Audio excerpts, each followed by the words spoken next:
To help Melody Salvatore overcome her fear of dogs, Caesar brings her to an animal shelter. The goal here is very simple. For me to teach you to identify its state of mind, right? So, you know, the reason why I can be assertive about a certain thing is because I understand their state of mind. Right. So I know when to move back, I know when not to move in, you know, so what I want to see is, what is your evaluation on that? What about this one? The bark? I would say worried. No. No? No. He's just alert. But see, being alert doesn't mean they're worried. The barking is an expression. You see what I mean? So it doesn't always mean that they want to, like, be so aggressive towards you. No, bark doesn't only, see, like that bark over there is a frustrated bark, rightfully so. He's in a place that is not his house. Nobody here is familiar to him. You know, this one is somebody new is here.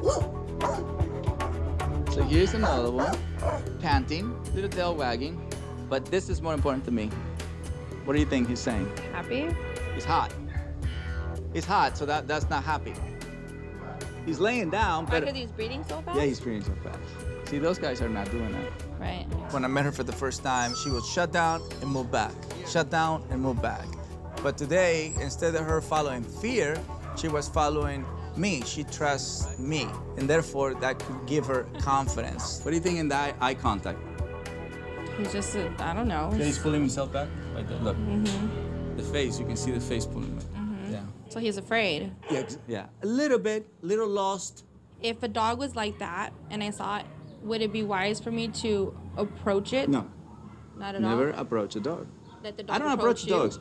I don't approach dogs. I let the dog come to me. Right. I felt really calm, not nervous, maybe because there was a fence involved. There was a couple of dogs where my fear was nothing compared to how they feared me. I felt sad how they were so afraid of me when I'm just like, I'm not gonna hurt you. And in reality, that's probably the majority of dogs feel about me. Like, why are you so scared of me? I'm not gonna hurt you. Empathy and compassion can arise when you put fear away. It puts you in a more human point of view. You feel compassion for those dogs, you know? So that's the beauty, you know? You give yourself permission to have a different feeling than just feeling fear. That wasn't so bad, right? No.